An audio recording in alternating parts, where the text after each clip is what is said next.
A little jewel among the many urban treasures in the city of Edina is the Edina Art Center. Located in a leafy city park and natural wetland area, the Art Center offers a variety of classes and events unrivaled in the Twin Cities metropolitan area. From its origin in a small country house, the Art Center has grown to include 3 painting studios, 3 pottery areas, 2 additional classrooms, and a completely equipped media services center.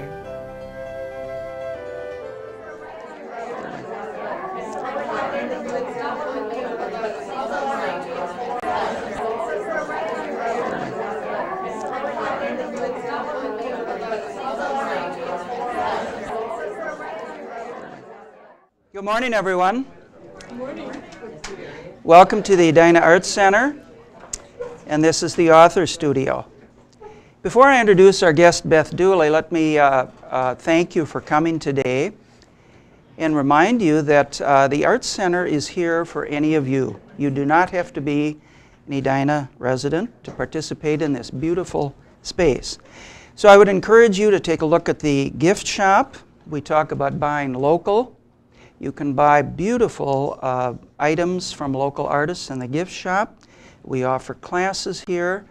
And if you're interested also, please join us as members. We normally have a number of juried art shows, sculpting programs, painting, and now writing programs. So I welcome you to join in any of those things. My name is Colin Nelson. I am the host here, obviously. I also am a writer. My most recent book is called Fallout. It is a suspense novel set in Minneapolis. And of course, it's for sale in the gift shop. One other thing, if any of you are new today, and I do see some new faces, if you would please, if you'd like, give us your name and your email. We will keep in touch with you about upcoming programs. We meet here every Saturday, I should say the second Saturday of every month at 10 o'clock. Could I hand that to you? Thank you. Next month we have Jonathan Odell, whose book, The Healing, is on the finalist list for the Minnesota Book Award. The Star Tribune ranked it as one of the 5 must-read books of the year. In April, Bonnie Blodgett, who writes regularly for the Star Tribune and has also written a wonderful book about gardening, will be with us. And then in May, Joel Carter, who is a sculptor, local sculptor, who one of his public art pieces won 3rd place in the Edina Public Art contest. And it is on display over by Southdale. Then we take the summer off and we're back in September. But today I want to introduce Beth Dooley, who is, amongst many, many other things, you may have seen her columns in the Taste section of the Star Tribune. She writes quite often about cooking issues and new cooking people. She has also written a number of books. 10 years ago, Beth, about? She and Lucia Watson of Lucia's Restaurant fame wrote this book. You probably are aware of that, Savoring the Seasons. That, by the way, is also for sale, and I think they're discounted, aren't they? Yes, they are. Yeah. Just for today, though. Just special for you today. Beth's newest book that we're going to talk about today is called The Northern Heartland Kitchen. We'll get into that in just a minute. And you may have also, how many of you read Julia Child's book, My Life in France? Are you familiar with that book? It's a delightful book. Well, Beth has written her own autobiography called My Life in Two Harbors, Minnesota. Delightful, isn't it? Oh, it's a must-read. Anyway, welcome, Beth. Thank you for coming with us. It's so much fun to be here. What a beautiful space. It is. It's a very nice space. Hi. Good morning. Hi. Once upon a time, there was a young girl who lived in New Jersey. And she would travel to the Jersey Shore with her grandmother. Can you finish that story and tell us what led from that story to this book? To Northern Heartland Kitchen. Thank you. What a wonderful introduction. I was that young girl. I had a fabulous grandmother who loved to cook. And we would travel down Route 35 and stop at all these farm stands.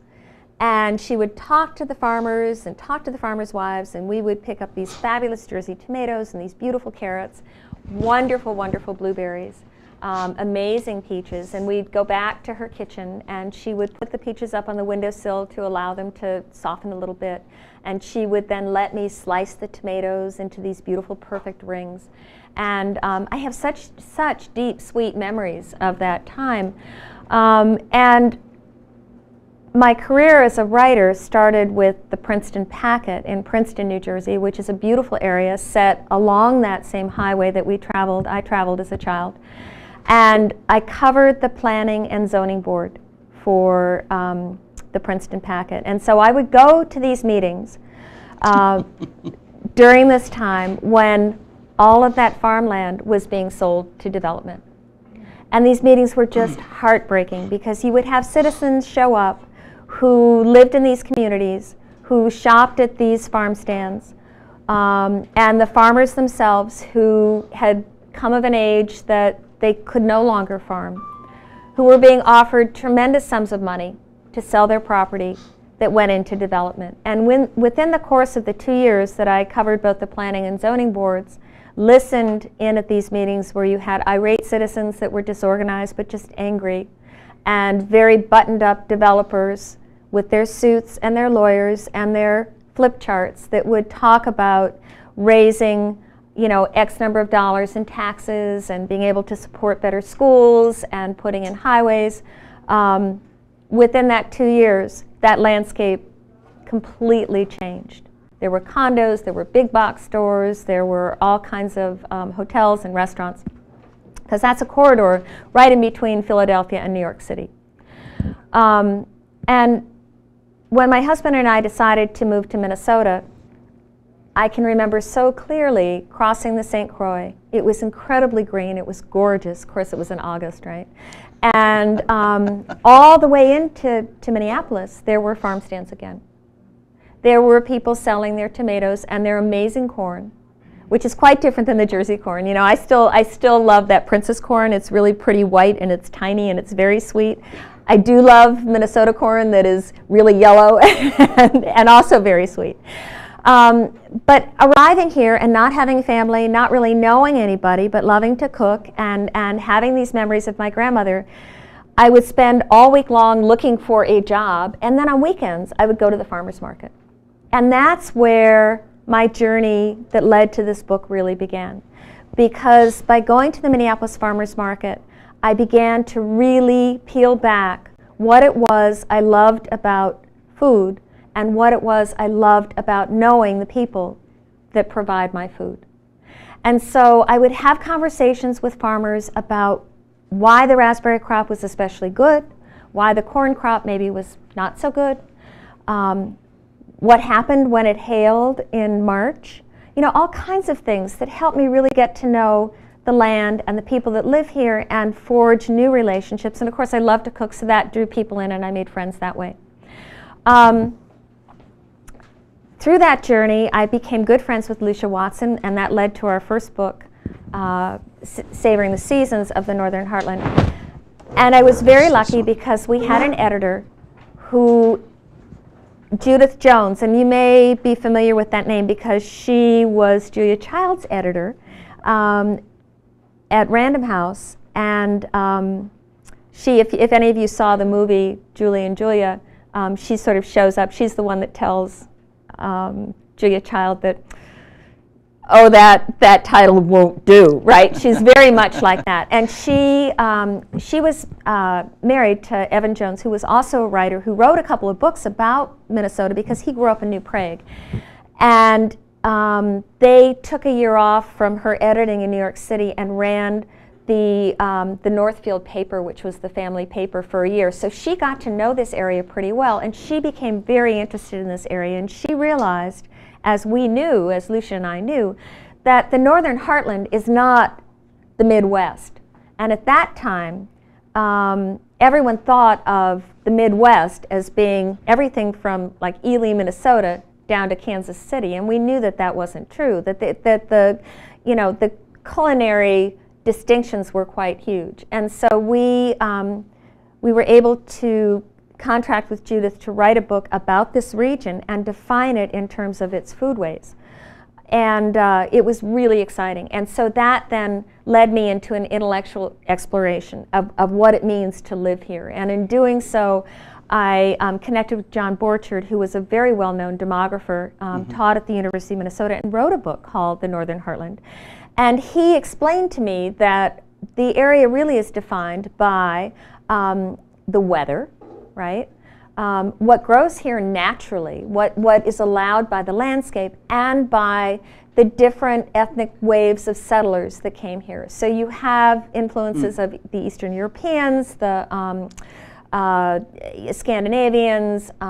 You also have Italians that came because following the early pioneers, people realized that this was tremendous grassland and that you could make fabulous cheese. So actually one of the largest Parmesan plants is in Wisconsin, owned by the Santorini family, and they started making their Parmesan cheese here back in the early 1900s.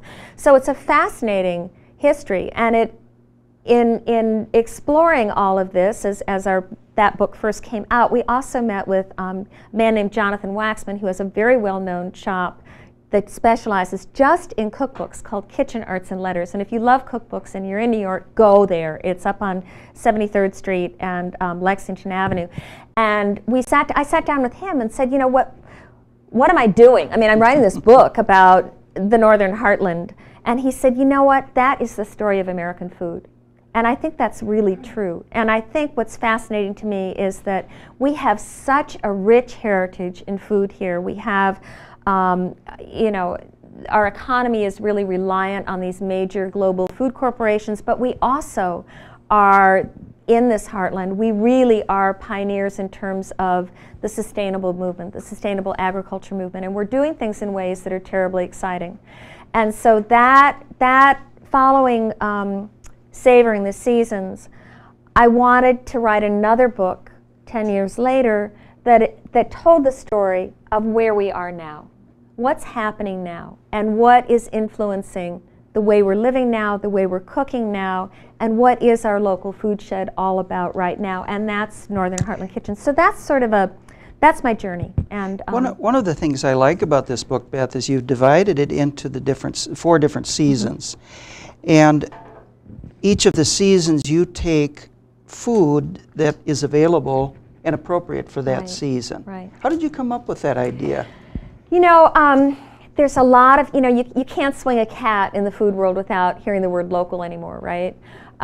It's a buzzword, and what I realized as we kept hearing about local food that was coming out of California, and local food that's coming out of Texas, and local food that's coming out of the East Coast, people would say to me, well, we can't eat local food here. What are we going to eat, right? Potatoes. And that's not true.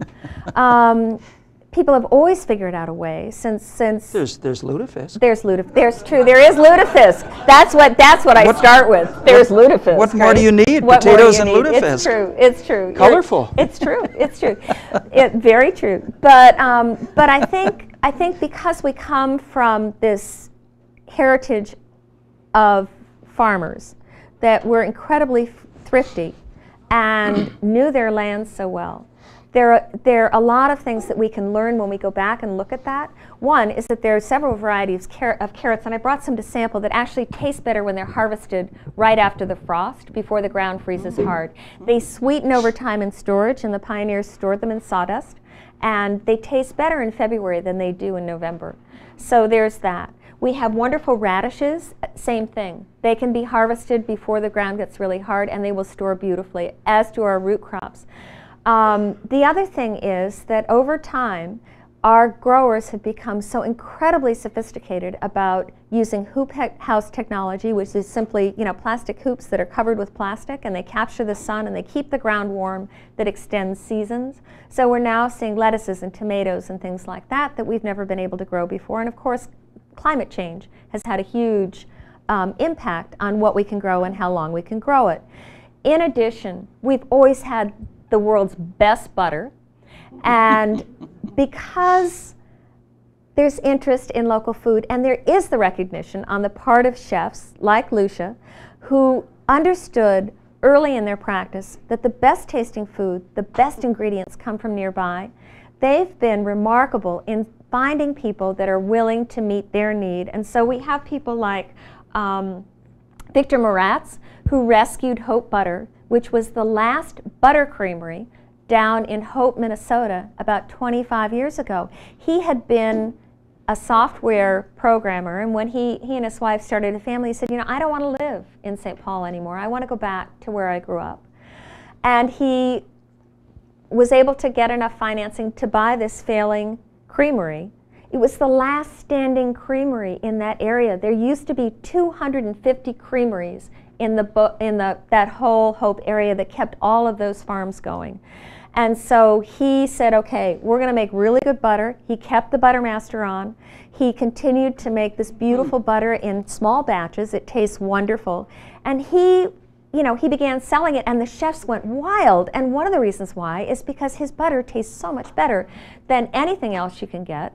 And the reason for that is even when you're buying really expensive butter, even when you're buying butter, Kerryland butter or, Pluger butter, it's not fresh. And so his butter is delivered twice a week to the Twin Cities at a price point that's competitive with any of the European butters or any of the fancy Land O'Lakes butters. And the other thing you should know about butter is that most of the large manufacturers that aggregate their milk that come in from, milk comes in from all over the country. It's pasteurized at a high temperature, so that flattens the flavor of it. And that butter is made, and then, depending on market prices, that butter is often frozen and held until the price of butter goes back up, at which point it's released. And if you've ever paid, as I have, a lot of money for Land O'Lakes, ultra premium, unsalted butter, and taste it and go, wow, that's kind of funky, the reason why is because that butter may have been held or mishandled, frozen, and then not thawed properly. So the thing about Hope Butter is you get a fabulous, fabulous product that's guaranteed fresh. And we're starting to see, because of Victor's work, we're starting to see more creameries get interested in doing the same thing. So we're seeing, I think what's terribly exciting to me is we're seeing people grab onto this and start to really understand that getting to know your local food shed not only provides you with delicious food, but it supports our local economy. And these are people that use really sustainable practices, and they're keeping the money in the community. And I'm very hopeful that we'll see, some of our farming communities come back. $1 spent on the local economy will return $4 to that economy. And a good friend of mine, Kim Meter, wrote a remarkable paper called Finding Food in Farm Country. And it's about how, that's been the demise of our landscape, is that this money is going out because the farmers are buying implements and they're buying, inputs that are petrochemicals. And then they're also, because they're not growing food, they're growing corn for plastics or corn for ethanol. Their money goes out to buy food. And we could reverse that if we began to support people that are growing food in our area. Beth, how do you come up with, how do you pick the recipes? How do you decide what you're going to put in here? And then how do you develop the recipes? Yeah, that's a great question, and that's really the fun part. No, yeah, I love it. Tell me how you do that. It's really fun. Well, a lot of my work for the Star Tribune is reaching out to chefs, reaching out to other cooks, reaching out to growers, and finding out what they do. And the fun thing about recipes for me is recipes are really the story of a memorable meal. And so I try to write them honoring the fact that, this is the memory of somebody's meal, and we're sharing that. There's really nothing new under the sun, and I can't say that, I invented apple pie.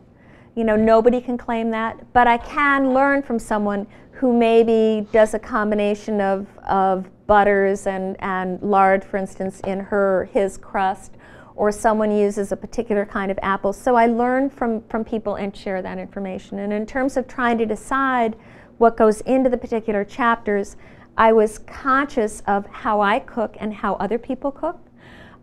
Given the way we're all living today, I also wrote this book, and I find myself writing more and more for people that either don't cook anymore because they think it's too hard or too much work, for people that never learned to cook, because, and I fault my generation of women, and I was very guilty of this for a while, in that, you know, we thought we didn't have time, and we also thought that we were above it because we were too busy, we had jobs, we sort of, as a culture, I think, forgot how restorative cooking can be.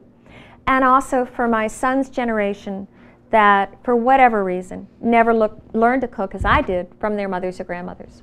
And my sons all know how to cook, and they found out pretty quickly that knowing how to cook is a pretty good chick magnet. So they, you know, but they're not fancy cooks, and I don't want them to be fancy cooks. I just want them to cook good food on the table. And I found when I'm at farmers markets, and I've actually led some groups of students through the farmers market led a group of medical students through the farmers market, and we've done classes where we go back and cook that local food, because they all know, and they all want to tell when they become doctors, they want to tell their patients what to eat, what's healthy, food is healing, but they don't know what to tell them, what to do with it, you know, because they've been in medical school, they've worked hard, they've gone all the way up, and they're like, yeah, I want to tell my patients that they should be eating local produce, but I don't know what they should do with it. So we go back and we make omelets, and we make soufflés, and we make salads, and we make things like that quickly, easily, with, you know, local ingredients that aren't terribly expensive. And all of a sudden, you know, we're demystifying the whole process. You've called your recipes conversations with the writer. Yeah. I love that term. Yeah. Is that what you mean, that you're really talking to that previous writer when you're creating the recipe about a great experience, a great meal, a memorable moment, or memorable recipe, I guess? Yeah, yeah. Beth also is at work on a fiction novel, aren't you? Well, it's not a novel, it's a memoir. Okay. And I am taking a few liberties, I mean, right, you know, every writer does, right? But Milkweed will be publishing that, and it's it'll be called In Winter's Kitchen, and it's this story, and it also tells the story of some of the people like Victor Maratz, or like Shepherd's Way, which is a amazing homestead artisan cheesemaker down in near Stan, Minnesota, that are making beautiful cheeses. It tells a lot of the stories of people that are working hard to forge this local food system. I'd like you to read just the first sentence here, and I've got a question for you afterward. If you could just read that. Oh, the cranberry paragraph. Okay. Right. It's just beautifully written. Oh, thank you. Well, this is about Westby cranberries down in Tomah, Wisconsin. Tiny, bouncy, snapping with tart flavor. Cranberries are the last fruit of the harvest, the earth's bonny farewell until spring. Surrounded by a forest of blazing fall leaves, the cranberry marshes are a playground for sandhill cranes, geese, blue herons, and ducks. I want to go. I want to go right now. How do you balance that kind of beautiful language with a recipe which is a little more like how to assemble instructions? You do a nice job of balancing that. Thank you. That's a real compliment. I have to confess that if I had, you know, if I was a child now, I would probably be medicated and put on, you know, ADD medicine, because I have a 20-minute attention span, and the thing I love about being a cookbook writer is this balance between technical writing and writing, you know, from my heart, and passionate writing. And the technical writing is fascinating to me because it's very constrained, it's very focused. It allows me to get up and work with my hands and taste things and chop things and sort of mess around in the kitchen, kind of like a potter or anybody that's playing with materials. And then that I think releases something in my brain that allows me to go back and sit down and write prose. And I think anybody who's a writer needs to do something with their hands to balance that intense sort of intellectual engagement with the page, with the blank page. See, I think, and I may credit the wrong person, it might have been Wendell Berry that says, pity the poor writer who sits at his desk waiting until the right combination of letters goes by on the the license plates of the card, you know, or counting until 3 red cars in a row go by so that he can start his poem, right? You know, Lucky the potter who gets to mess around with these materials, you know, and you know, loosen up whatever it is that's inside by expressing it physically. And I think I'm lucky in that I get to balance those two things out.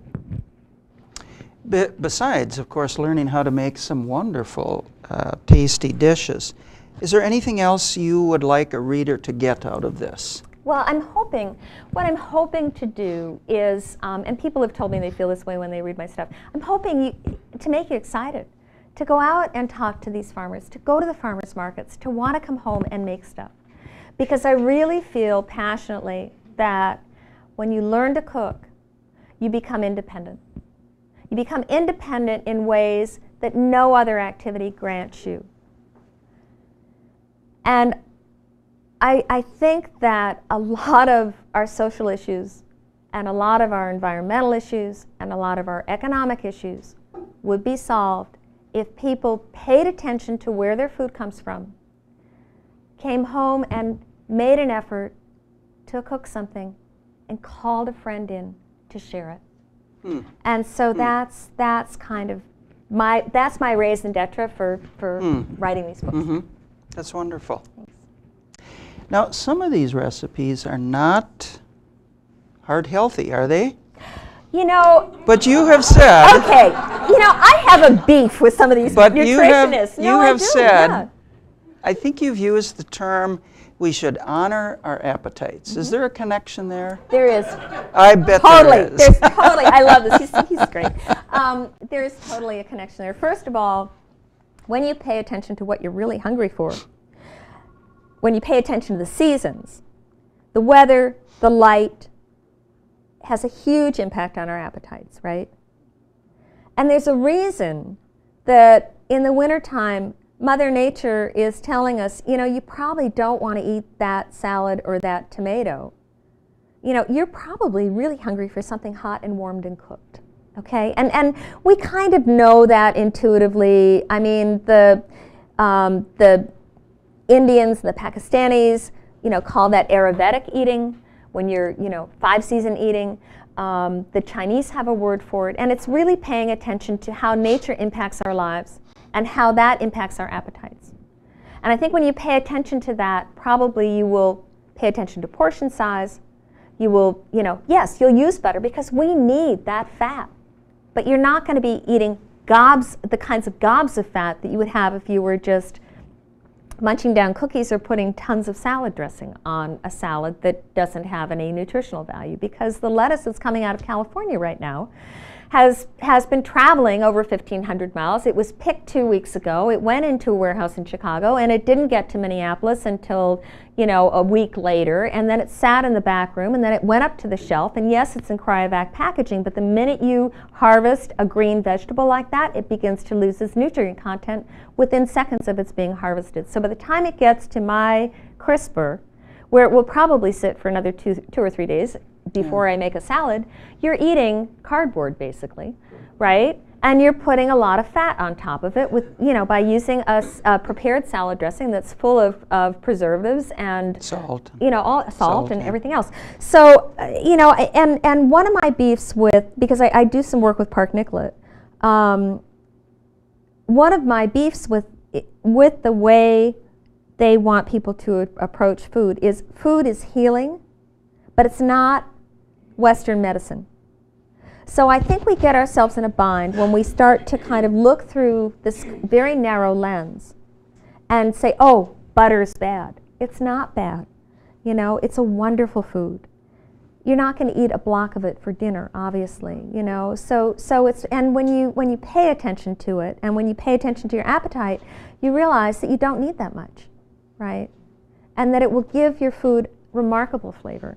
And it will give it the texture and consistency that will make for a memorable meal. So. Well, as my wife has taught me, a little bit of a very good, like chocolate, for instance. Yes. A little bit of very good chocolate goes a lot further than it does. 45 Hershey bars or something like that. It does. I suppose the same is true of very good butter. It's true. It's really true. Yeah. Yeah, it's really true. Are there any of you out there that would love to write a cookbook? Few? Yay.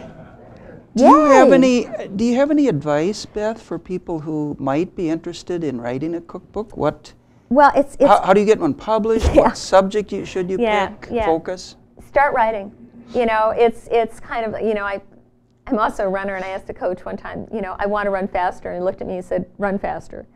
And I said, well, and I want to run farther. I want to run a marathon. And he said, well, run farther. You know, just start writing. Start writing and see what happens, because that's what the writing process does. The minute you begin to put what it is you love on the page, and this sounds really goofy, but you need to get it out there so that you have something to work with. So write your recipes down, take notes while you're making something, and then after you've written the recipe down, remember, you know, where that recipe came from and who it is you're talking to. Because one of the things I learned from Judith Jones was, to refer back to that, writing a recipe as a conversation. When I write a recipe, I have the memory of other recipes I've read in the back of my head. I have conversations and memories of working with my grandmother and talking to cooks and farmers in the back of my head. And then I also am thinking forward, who am I telling this to? You know, and what do they really need to know? And so to me, the only trick in writing a recipe is you can look at Betty Crocker, who tells you to stand on your right foot and stir with your left hand, you know, or you can look at some of the older cookbooks, which I find fascinating, which say, you know, the bread is done when it sounds hollow when it's tapped, or use butter the size of a nutmeg. To me, that's far more visceral and more engaging. So I try and do both. I try and be specific enough that somebody who really is new to the process understands exactly how to do it. You know, dice the carrots to 1/4 of an inch thick. But I also want to tell them to roast those carrots until they're the color of small caramels and they smell nutty. You know, you want to include some kind of sensorial information there. So because I can't tell you, and the beef I have with Betty Crocker recipes is I can't tell you how ripe that tomato you're using is. I can't tell you if your oven is calibrated the same as my oven. And so I can't be as scientific as I think a lot of recipe books try and be, and that leads to disappointment. You also want to empower the cook to have ownership of that, and to also know that, you know, if you don't have carrots, try parsnips. You know, that there are things that they have control over, and that it's really up to them to bring what they love to the process. And so every recipe should evolve, and every soup should taste different in the hands of its maker. How about the subject of I mean, there's cookbooks on Sicilian cooking, on New York Jewish cooking. How would an author pick a topic? What they love, perhaps, what they eat? Yeah, because it's sort of write what you know. You know, where are you comfortable, or write what you want to know. You know, I mean, if you're fascinated with Irish cooking, research Irish cooking, talk to Irish cooks, learn how to cook Irish foods. You know, it's you know, writing can also be from, you know, because I've written, in some cases I've taken contracts where I've written a couple books for Prevention magazine, for instance, and I've forced myself to learn what it is they're requiring, you know, and that's a different process. That's a contract for hire kind of writing. But if it's just for yourself, then it's got to be something that you really care about. And it could be maybe a bread book, or it could be a preserving book. It doesn't have to be a big spectrum of things. It could be recipes my grandmother taught me to make. It could be any of those, and any of those efforts are valid. And you know, the way to get started or to get published is by looking at publications that you connect with, and then sending out query letters. Most cookbooks are written off query letters, and that's how I work. I send the editor an idea, and I give them a sense of what it is I'd like to write about, and they'll write me back and say yay or nay and send a contract. So. I'm getting kind of hungry. How about you folks? All this talk about food. We're going to move to the cooking channel here in just a minute. Before we do that, we've got to talk about your pants. Now, is there a story behind those beautiful pants? Aren't they great? You know, Again, I've got 3 boys. They're all teenagers now. 2 are out of college and working. They're both teachers, and one is about ready to go to college. He's a senior in high school, and they gave me these pants for Christmas, so I had to wear them today. They're great. Thank you. Thanks. Thank you. Well, why don't we move behind the table, Beth? Yeah. If you could just push your chair off to Sure. the side. And actually, could you get on that side of the table? Yes, We're going to move it just of a few course, feet yeah. forward. That Great, looks thank you. good. Yep, thank Great. you. Okay, now you've got to say a few things like kick it up a notch and bam. Yeah, bam. Okay, right? Bam. All right, we're gonna bam this radish. Okay, what have we got here? Okay, we've got. This looks really, I have never seen these before. Aren't they gorgeous? I've lived in Minnesota almost my entire life. Okay, these are called watermelon radishes. They're fabulous. They're really mild. This is what they look like inside. Wow. Okay, and they're called watermelons because they look a little bit like watermelons, and they look like watermelons on the inside, right? They're mild.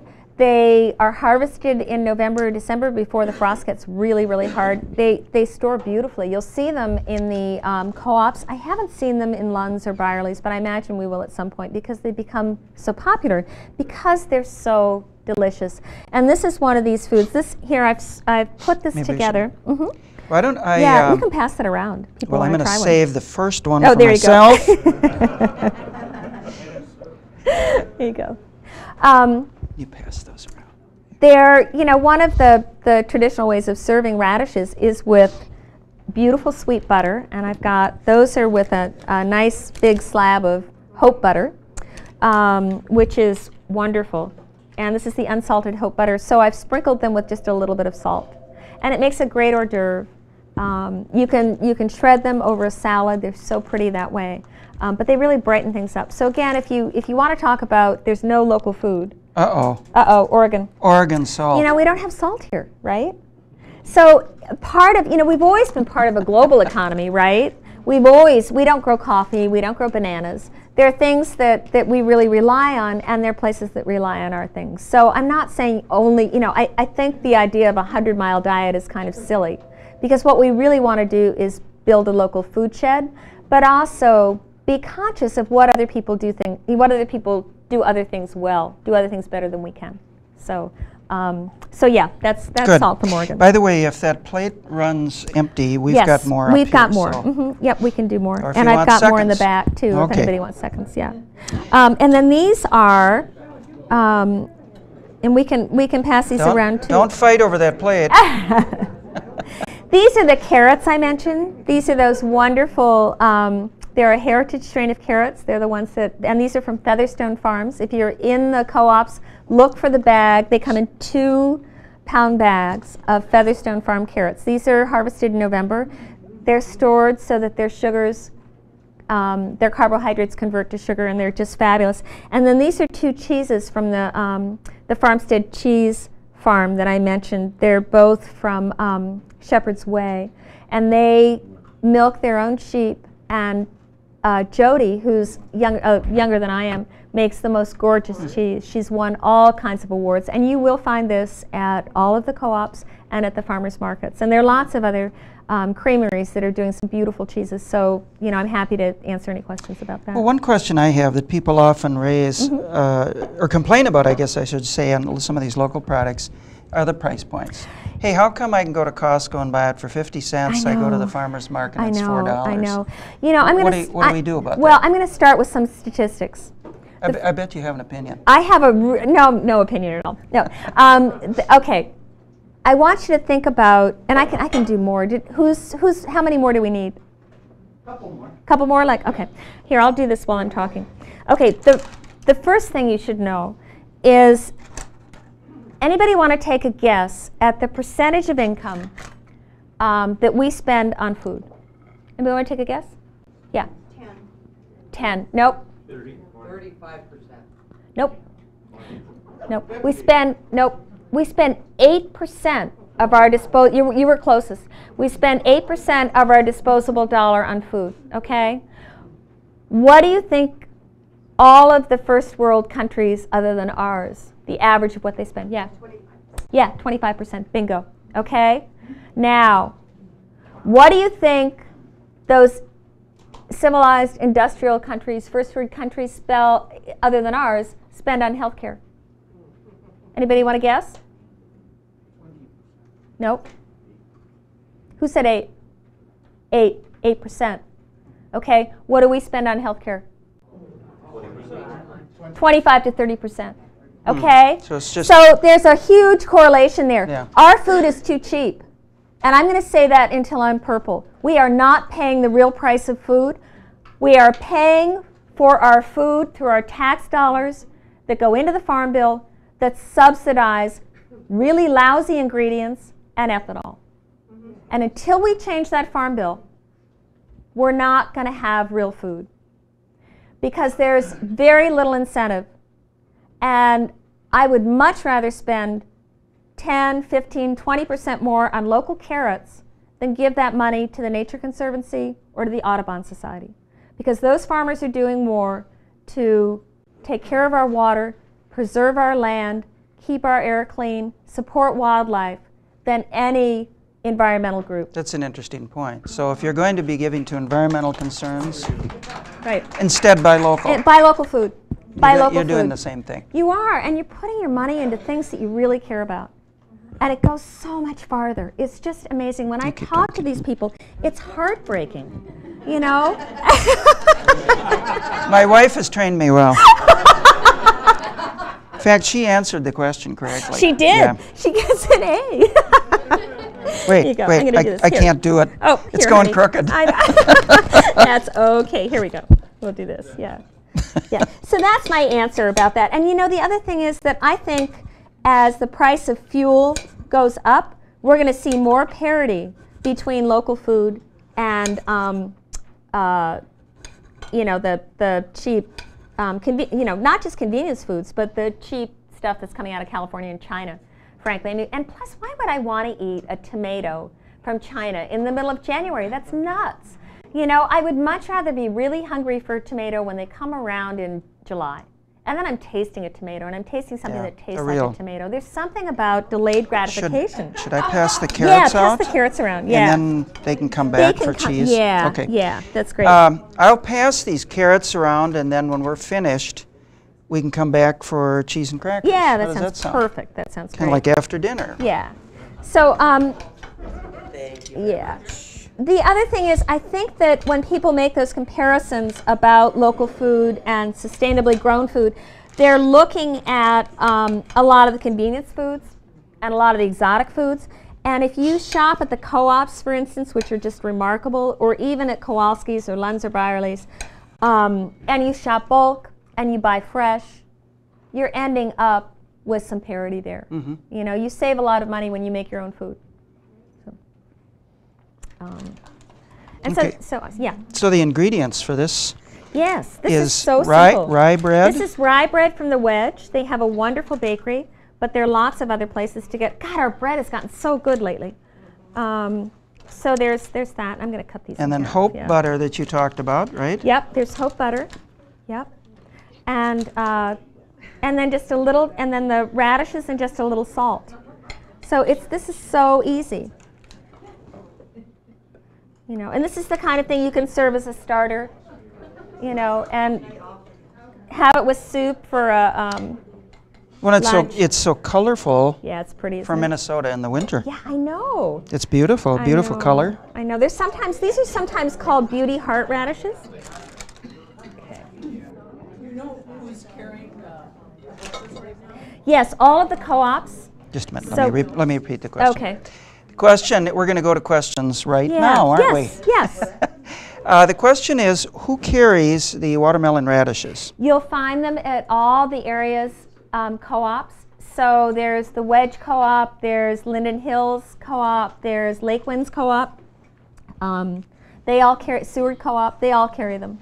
I would like to see people asking for them at Lund's and Byerly's and Kowalski's because, hang on, we need some salt. Oh sorry. Yeah.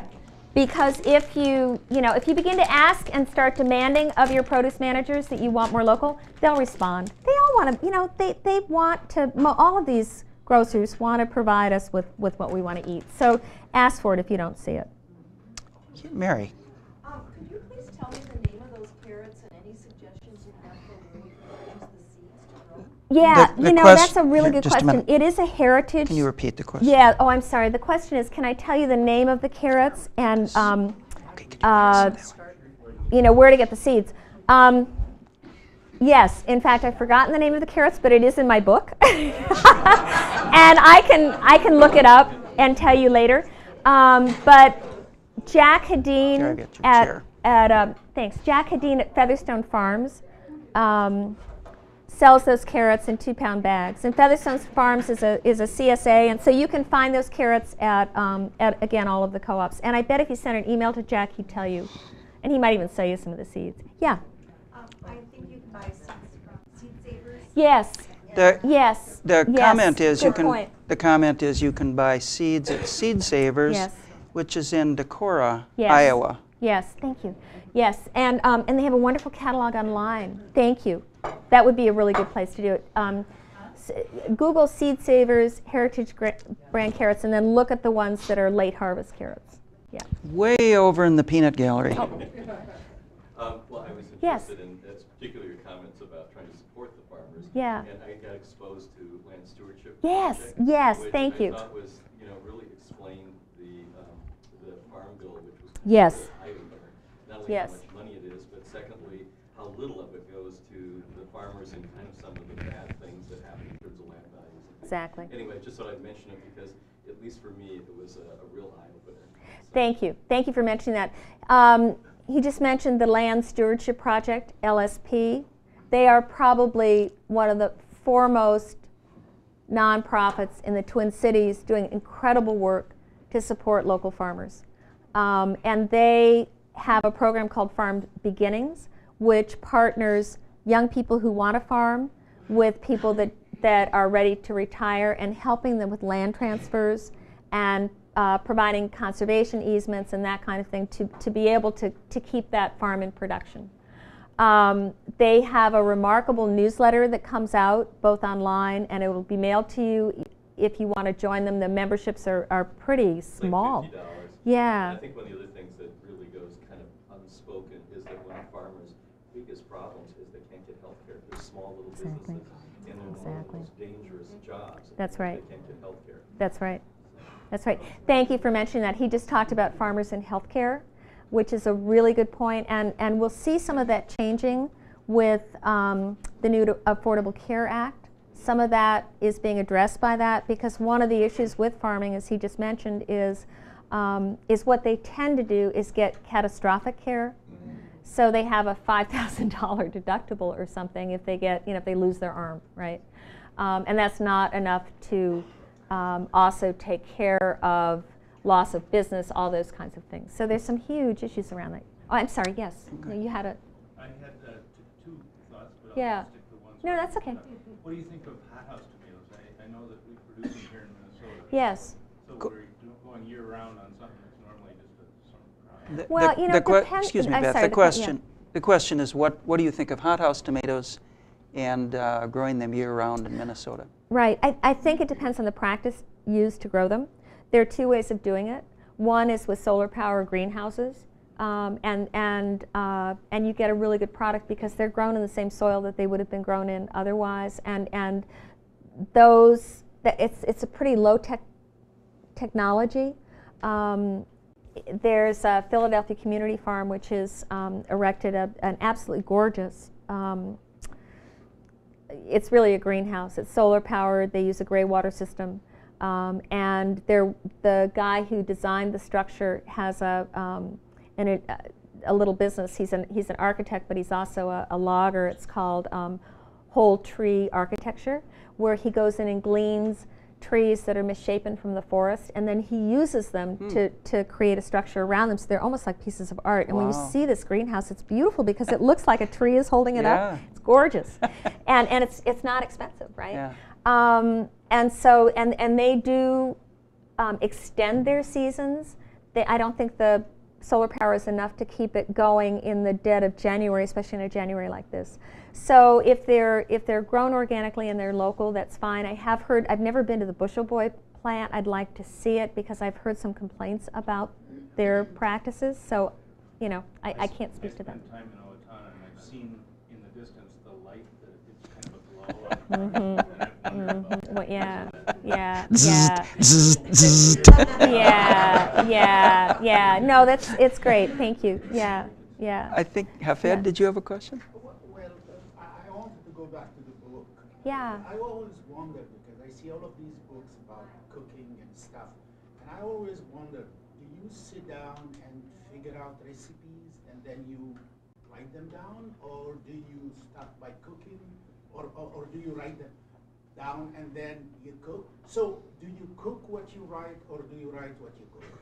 Okay, the question is, do I cook what I write or write what I cook? And the answer is both. You know, it's really a give and take process. If I go to a restaurant and I have something that's absolutely fabulous, I may ask the chef, you know, what did you do? How'd you do?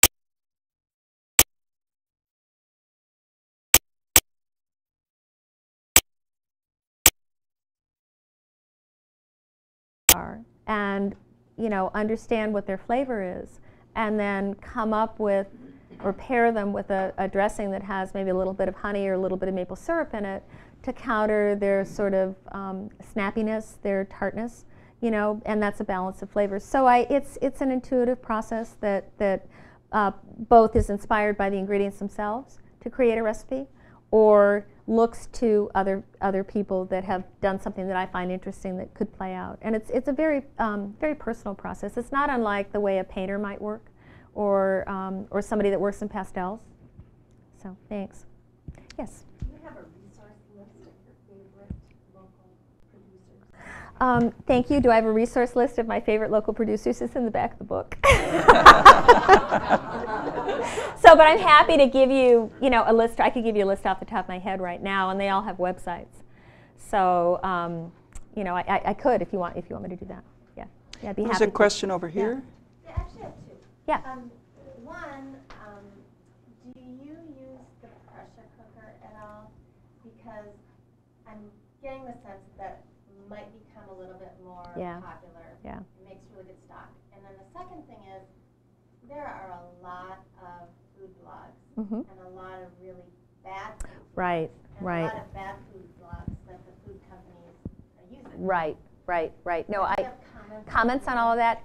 Well, Could you with your repeat the first question? question is, do I use a pressure cooker? And the answer is no, because they scare me. Although I have friends that use them and swear by them, so I don't want to scare anybody off from using them. But I would recommend that you get a good one, a new one.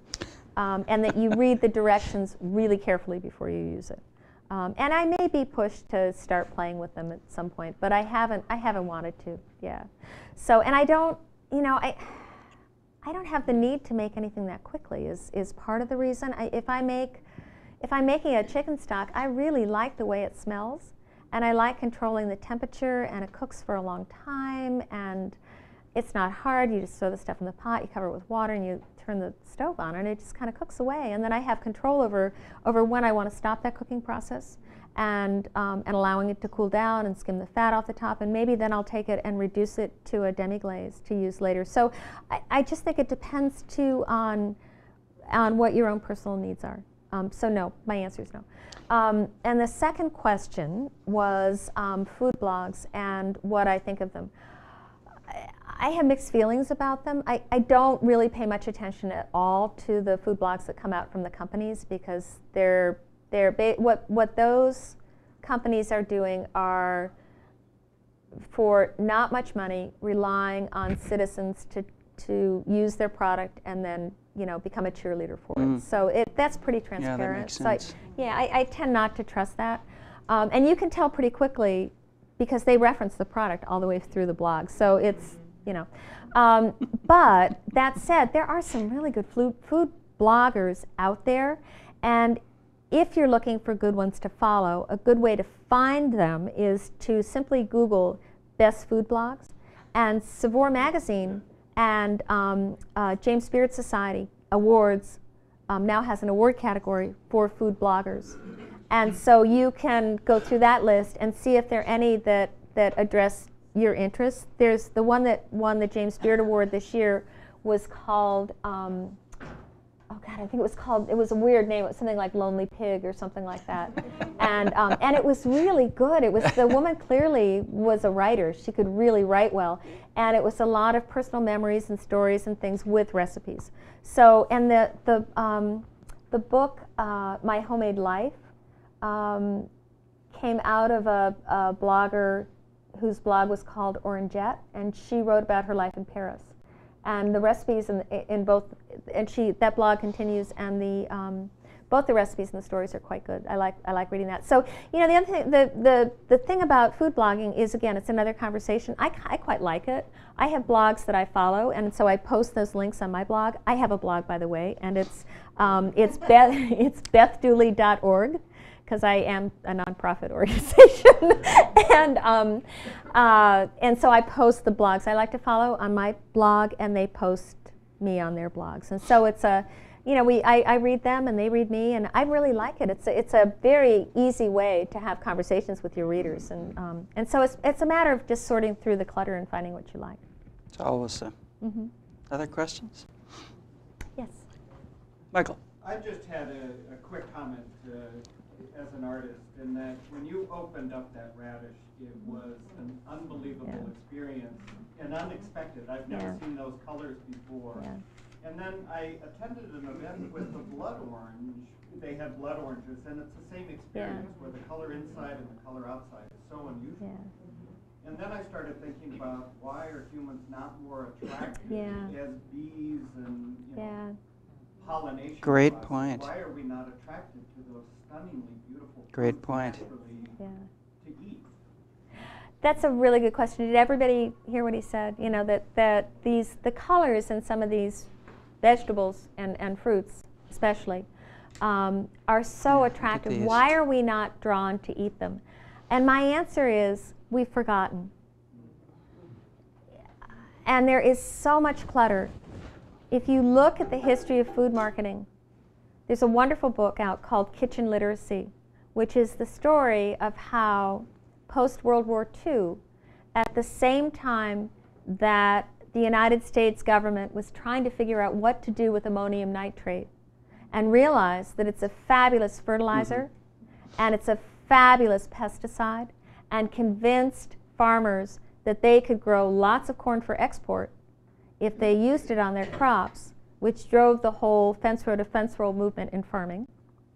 At the same time, there had been, you know, all these food manufacture or food plants that had been constructed to make Spam to sell to the troops, and to create packaged foods that could go to Europe, that could supply the troops and people in need, which was fabulous technology.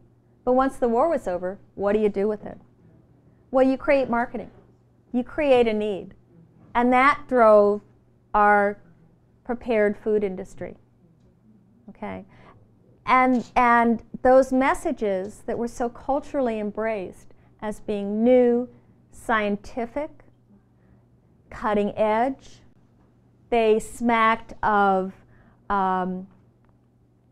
they smacked of affluence. They connoted leisure. We began to believe those messages, embraced them, and in doing so, forgot what real food is all about. But Beth, don't you think that the consumer bears a responsibility? I hear so often, well, the reason I buy processed food, frozen food, is I don't have time to do this wonderful cooking that you talk about. What do you say to that person? I say go to Italy.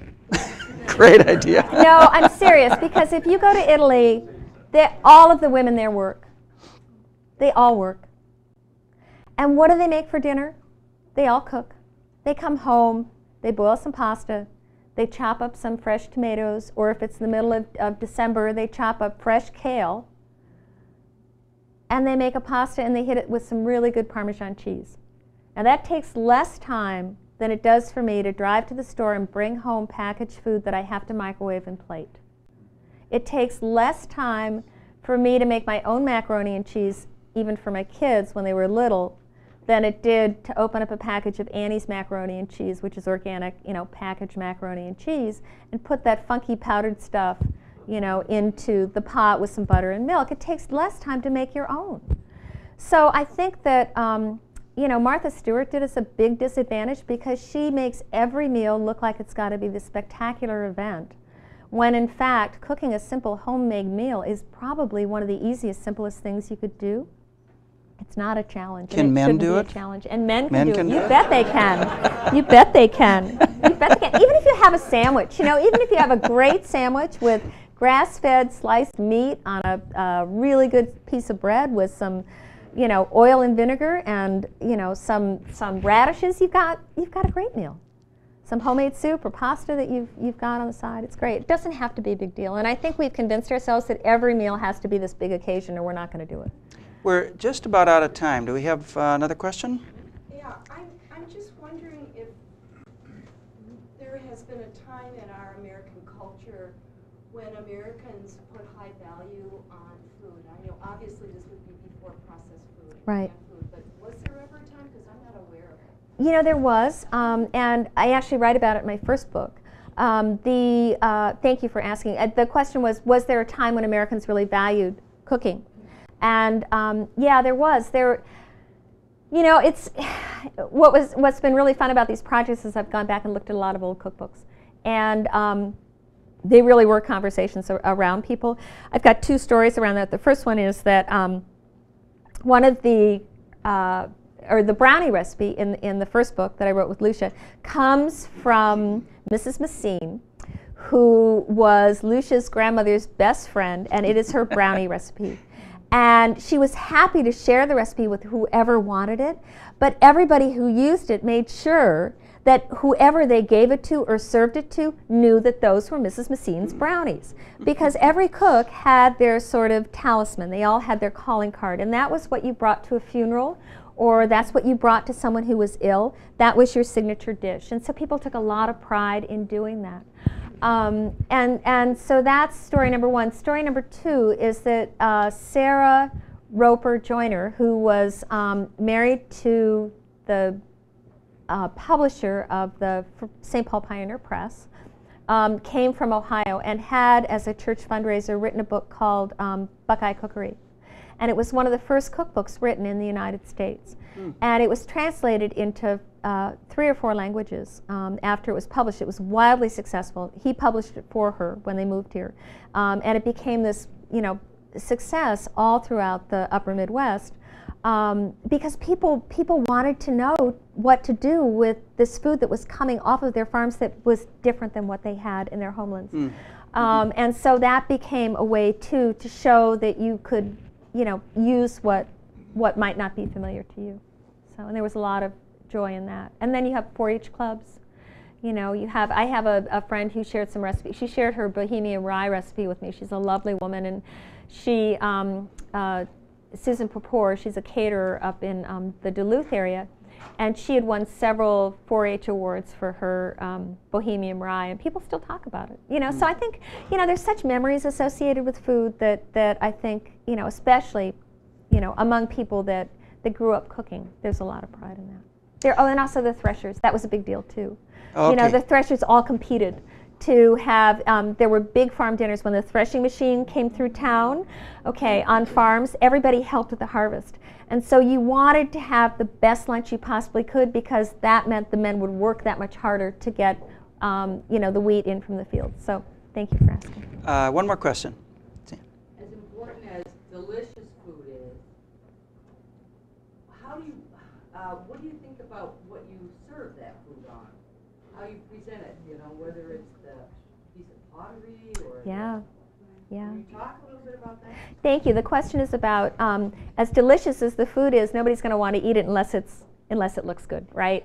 And I love that question because I also write for the School of Public Health at the University of Minnesota has a magazine that I write for, and in it I interview people that are involved, especially with food and health. And I interviewed a young man the other day who is Native American, who's getting a master's in public health, and whose passion is getting Native American children engaged in cooking again and cooking heritage foods.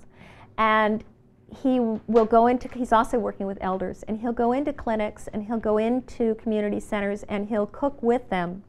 But he was a chef for a long time before he decided to change careers and get this degree. And his whole premise is, you have to make it look good. You have to bring that aesthetic into it. You have to pay attention and honor what it is you're serving. And the way to do that is to pay as much attention to the colors on the plate as you do to the flavors in the food. So that if I'm going to serve a soup, for instance, or an oxtail stew, for instance, I want to maybe garnish it with a little bit of chopped parsley. Or I want to, you know, you play with contrasting colors, or you play with colors that are alike, and you pay attention to how shapes play out on the plate. And for an artist, I think that, you know, especially for someone that comes from a background in painting, that would be, you know, really, really easy to do. If you just look at the colors that you're working with, and fresh food has such remarkable colors, then you just play with them and put them together. So, yeah, thanks. All right, one more? Well, yeah. The last one. Yeah. You know that half the world is dying of hunger. Yes.